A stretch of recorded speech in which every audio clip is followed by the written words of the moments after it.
हमारा वतन सबसे तेज, सबसे आगे।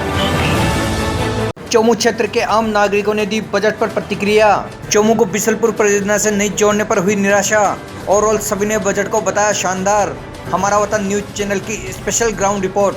पीने का पानी अगर उपलब्ध नहीं होगा लोगों को तो लोग करेंगे क्या? फिर गाड़ियों में बैठ के क्या करेंगे, मेट्रो में बैठ के क्या करेंगे? स्मार्टफोन देने के लिए कहा है और वर्क होम की सुविधाएं दी हैं। जल को लेकर के कुछ ठोस वर्किंग करने की घोषणाएं करते तो मेरे हिसाब से बहुत अच्छा होता। इंग्लिश मीडियम स्कूलों में आज के समय में भारी भरकम फीस होने की वजह से कम आय वर्ग के लोग अपने बच्चों को इंग्लिश मीडियम स्कूल में नहीं पढ़ा पाते हैं। पिछले कई वर्षों से ये मांग चोमू विधानसभा के लोगों की रही है कि हमको बिसलपुर से जोड़ दिया जाए, लेकिन अभी तक भी बिसलपुर से जुड़ने की कोई आशा नज़र नहीं आ रही है दूर दूर तक ही। पहले चिरंजीवी योजना में 5 लाख रुपए की सहायता का प्रावधान था, उसको बढ़ाकर 10 लाख रुपए कर दिया गया है, जो लोगों को बहुत अच्छी राहत प्रदान करेगा। मनरेगा जो पहले ग्रामीण क्षेत्र में होता था वह अब शहरी क्षेत्र में भी लागू करने के 100 दिन इन्होंने दिए हैं।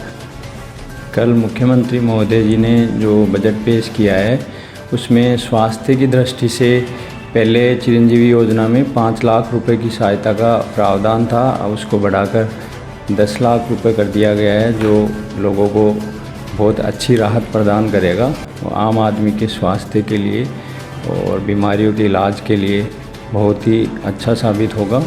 साथ में कर्मचारियों के लिए पुरानी पेंशन स्कीम जो चालू की है वो भी बहुत अच्छी है।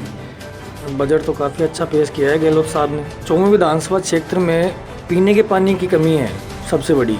अगर बीसलपुर का पानी आ जाता ना यहाँ पे पहले तो वो ठीक रहता। मेट्रो की तो कोई आवश्यकता भी नहीं है यहाँ पे, क्योंकि मेट्रो आएगी तो लोगों का रोज़गार भी छिन जाएगा। क्योंकि रोज़गार इसलिए छिनेगा क्योंकि सब लोग मेट्रो में जो सफ़र करेंगे। सबसे पहली प्रायोरिटी होनी चाहिए पानी की, क्योंकि चोमू विधानसभा क्षेत्र में सबसे कमी पानी की है। पीने का पानी अगर उपलब्ध नहीं होगा लोगों को तो लोग करेंगे क्या? फिर गाड़ियों में बैठ के क्या करेंगे, मेट्रो में बैठ के क्या करेंगे? राजस्थान के बजट में जो टैक्स को लेकर के जो एमएसटी स्कीम लाई है बहुत ही सराहनीय प्रयास है। व्यापारियों की सुविधा के लिए जो एमएसटी स्कीम की घोषणा हुई है उससे अपने व्यापारियों में विश्वास को बढ़ाने के लिए बहुत अच्छा कदम उठाया है। चोमू विधानसभा क्षेत्र को लेकर के सबसे मुख्य घोषणा इन्होंने की है कि मेट्रो के लिए डीपीआर बनाना, लेकिन ये लगता नहीं है कि मेट्रो के लिए डीपीआर बनाने के बाद में इसको मूर्त रूप दे पाएंगे, क्योंकि इन्होंने इससे जस्ट पिछले कार्यकाल के अंदर एक ट्रॉमा सेंटर को लेकर के घोषणा की थी, लेकिन उसको अभी तक मूर्त रूप नहीं दे पाए। चोमू क्षेत्र को लेकर के घोषणा है, ये कोरी घोषणा ही साबित हो रही है। चोमू क्षेत्र में पानी की गंभीर समस्या है, जैसे मेट्रो के डीपीआर की घोषणा करना, पिछले कार्यकाल में ट्रॉमा सेंटर की घोषणाएं करना, ये मात्र घोषणाएं करने के बजाय जैसे पानी जल को लेकर के कुछ ठोस वर्किंग करने की घोषणाएं करते तो मेरे हिसाब से बहुत अच्छा होता। राजस्थान सरकार का बजट बहुत ही अच्छा है, लेकिन इसके ऊपर ज़्यादातर छाया जो है वो चुनावी नज़र आती है, क्योंकि धरातल के ऊपर जितनी भी घोषणाएं पूर्व में भी हुई है उनमें से भी काफ़ी अधूरी है। बाकी जितना भी बजट सरकार ने दिया है उससे मैं कुछ हद तक तो संतुष्ट हूँ, लेकिन इन्हें जनता के लिए और भी बहुत सी चीज़ें करनी चाहिए थी। चोमू विधानसभा के लिए जो अभी मेट्रो प्रोजेक्ट के लिए डीपीआर बनने की बात कही गई है सरकार के द्वारा, इससे ज़्यादा उत्तम ये रहता कि यदि बिसलपुर परियोजना को अगर चोमू विधानसभा के लिए जोड़ दिया जाता तो शायद मेरे ख्याल से बहुत ही अच्छा रहता। क्योंकि हमारे चोमू का जल स्तर इतना ज़्यादा काफ़ी गिर चुका है कि अब हमें पानी के लिए बिल्कुल तिल तिल करके मरना पड़ रहा है। अभी सर्दियां गई भी नहीं है कि इस समय भी कई वार्डों में तो हालात ये हो गए हैं कि हमें टैंकर खरीद करके गिरवाना पड़ रहा है। चोमू नगर पालिका सबसे बड़ी है, उसके अंदर पानी को लेकर के सबसे बड़ा मुद्दा बनाया गया था और कहा गया था कि हम बिसलपुर योजना से इसको जोड़ देंगे। पिछले कई वर्षों से ये मांग चोमू विधानसभा के लोगों की रही है कि हमको बिसलपुर से जोड़ दिया जाए, लेकिन अभी तक भी बिसलपुर से जुड़ने की कोई आशा नज़र नहीं आ रही है दूर दूर तक ही। सरकार ने जो महिलाओं के लिए सुविधाएं दी हैं, स्मार्टफोन देने के लिए कहा है और वर्क होम की सुविधाएं दी हैं, उससे हम आत्मनिर्भर बनेंगे।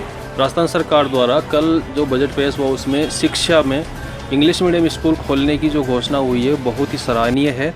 इसमें बहुत से जो गरीब वर्ग के लोग हैं या कम आय वर्ग के लोग हैं जिनकी आय लिमिटेड रहती है, जो अपना दैनिक जीवन और घर परिवार चलाने में ही पूरी हो जाती है, उन लोगों के लिए एक अच्छे स्तर की इंग्लिश मीडियम की शिक्षा दिलाने का एक सुनहरा अवसर मिलेगा और वो अपने बच्चों को बहुत अच्छी शिक्षा दिला करके बहुत अच्छे स्तर पे पहुंचाने में सफल रहेंगे। बहुत सी इंग्लिश मीडियम स्कूलों में आज के समय में भारी भरकम फीस होने की वजह से कम आय वर्ग के लोग अपने बच्चों को इंग्लिश मीडियम स्कूल में नहीं पढ़ा पाते हैं, तो वो अब राजस्थान सरकार की इस इंग्लिश मीडियम खोले जाने की घोषणा के बाद संभव हो पाएगा। राजस्थान सरकार के मुख्यमंत्री एवं वित्त मंत्री श्री अशोक जी गहलोत साहब ने सभी चीज़ों को मद्देनज़र रखते हुए 2022-23 का बजट पारित किया है। इसके अंतर्गत सबसे अच्छी बात तो यह है कि इन्होंने बिजली का, रोज़गारों का, स्वास्थ्य सेवाओं का, साथ साथ में औद्योगिक विकास, पेंशन योजना के बारे में बहुत ही महत्वपूर्ण निर्देश और सुविधाएं प्रदान की है।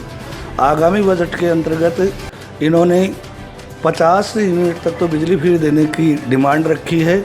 इसके साथ साथ में रोज़गार, युवाओं को रोज़गार के लिए 1 लाख बेरोज़गारों को रोज़गार प्रदान करने की योजना का प्रावधान रखा है।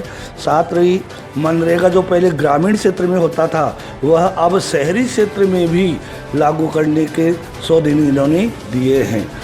बहुत ही अच्छा बजट है 22-23 के लिए और ये शायद आगामी आम चुनावों को मद्देनज़र रखते हुए ये बजट पारित किया है।